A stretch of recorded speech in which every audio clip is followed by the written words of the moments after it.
다카이치 사나의 일본 총리가 한일 기본조약 발효 60주년을 맞아 한국과 일본 사이 교류와 협력 중요성을 강조했습니다.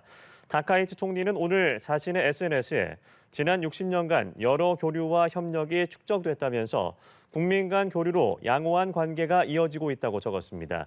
이어 에이펙 정상회의 등을 계기로 이재명 대통령을 만난 점을 언급하면서 정상 간 셔틀 외교로 관계를 심화해 가길 기대한다고 강조했습니다.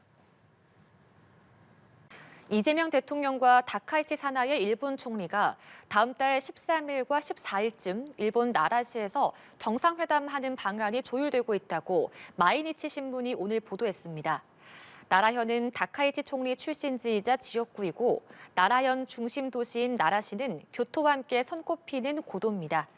마이니치는 양국 정상이 지난 2022년 아베 신조 전 총리가 피격 사망한 나라시의 야마토 사이다이 지역을 찾아 헌화하는 방안도 부상하고 있다고 전했습니다. 그러면서 일본은 중국과 관계가 악화한 상황에서 한국과 협력을 확인해 양국 관계 개선 기조를 유지하려 한다고 분석했습니다. 다카이치 사나의 일본 총리가 다케시마는 일본 영토라는 억지 주장을 폈습니다. 다카이치 총리는 9일 중의원 예산위원회에서 다카미 야스히로 자민당 의원이 한국에 의한 불법 점거라는 상황이 한치도 변하지 않고 있다고 말하자 이같이 답했습니다.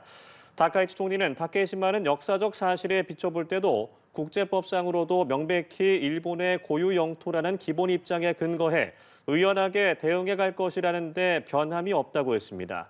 다만 시마네 현이 매년 2월 22일 열어온 다케시마의 날 행사에 정부가 파견할 대표의 급을 격상할지에 대해서는 언급하지 않았습니다. 대통령실은 다카이치 사나의 일본 총리가 독도를 일본 영토라고 한 발언에 대해 독도는 역사적, 지리적, 국제법적으로 명백한 우리 고유의 영토라며 정면으로 반박했습니다. 대통령실 관계자는 다카이치 총리의 발언에 관한 입장을 묻는 말에 독도에 대한 영유권 분쟁은 존재하지 않는다며 이같이 말했습니다. 그러면서 독도에 대한 일본의 어떠한 부당한 주장에 대해서도 단호하고 엄중히 대응해 나갈 것이라고 덧붙였습니다. 다카이치 총리는 오늘 일본 중의원 예산위원회에서 자민당 의원의 질의에 답하는 과정에서 독도를 일본의 고유 영토라고 발언했습니다. 경주 공식 일정 둘째 날 이재명 대통령은 방한하는 다카이치 신임 일본 총리와 대면합니다. 급변하는 국제정세 속에서 이 대통령은 신임 일본 총리와의 관계를 새롭게 설정해야 하는 상황인데요. 한일 정상은 셔틀 외교를 계속 이어가는 분위기입니다. 이다연 기자입니다. 트럼프 대통령과의 정상회담 이튿날 이 대통령은 마크 카니 캐나다 총리 등 한국을 방문한 여러 정상들과도 릴레이 양자회담을 이어갑니다. 특히 이 대통령은 갓 취임한 다카이치 사나의 일본 총리와도 정상회담을 할 예정입니다. 아세안에서 불발됐던 한일 정상 간 맞대면이 경주를 무대로 성사될 것으로 보입니다. 취임 직후 한국을 중요한 이웃나라로 언급한 다카이치 총리는 일본 내에서는 강경 보수 성향으로 알려져 온 정치인입니다. 때문에 이 대통령이 한일 회담에서 과거사와 경제 협력을 분리 대응하는 투트랙 실용 외교를 이어갈 수 있을지, 또 전임 이시바 시게로 총리와 다져둔 한일 간 셔틀 외교 기조를 이어갈지가 관심입니다. 이 대통령이 에이펙에 참석하는 각국 정상들과도 외교전에 나서는 가운데 본 일정은 31일부터 시작됩니다.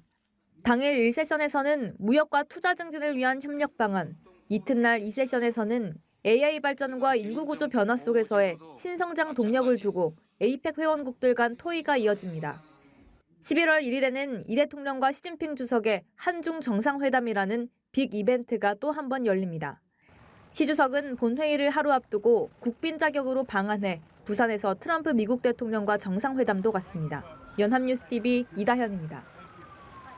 다카이치 일본 총리가 한일 정상회담에서 협력을 강조하며 강경 보수 성향에 대한 일각의 우려를 불식시키는 모습입니다. 네, 일본 언론들은 한국의 핵 잠수함 건조 추진에 대해서도 큰 관심을 보였습니다. 신주원 PD입니다. 이재명 대통령과 만나 악수하며 기념사진을 찍은 다카이치 사나의 일본 총리. 자리로 향하면서 회담장에 놓인 태극기와 일장기에 고개를 숙여 예를 갖추는 모습이 카메라에 포착됐습니다. 다카이치 총리는 회담에서 미래지향적이고 안정적인 관계 발전, 셔틀 외교, 이웃나라 등의 표현을 사용했는데 이는 역사인식이 온건하다고 평가받은 이시바 시게루 전 총리가 자주 썼던 표현입니다. 日韓は互いにとって重要な隣国でございます。で今の、戦略環境の下、日韓関係、それから日韓米、連携の重要性というのは一層増していると考えています。 강경 보수 성향의 다카이치 총리의 취임으로 한일 관계가 악화하는 것 아니냐는 일부 우려가 있었지만 협력 기조를 이어가겠다는 방침을 명확히 내보이며 이를 불식시켰다는 평가가 나옵니다. NHK는 다카이치 총리가 첫 회담에서 한미일 협력의 중요성을 명확히 했다고 전했고 니케이 역시 셔틀 외교로 정상이 빈번하게 대면해 상호 이해 촉진을 추진할 것이라고 관측했습니다. 니혼게이자이 신문은 한일 양국이 자국 우선주의를 내세우는 미국과의 관계 구축이라는 공통 과제를 갖고 있다면서 중국과 러시아, 북한 등 주변 안전보장 환경의 엄중함도 커지고 있다고 보도했습니다. 일본 언론은 한국의 핵추진 잠수함 개발 계획에 대해서도 관심 있게 전했습니다. 산케이 신문은 한국이 오랜 염원이었던 핵추진 잠수함 보유를 통해 국방력을 강화하면 중국을 자극할 수 있다고 전망했습니다.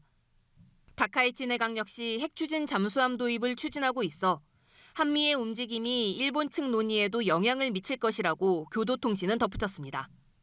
연합뉴스TV 신주원입니다.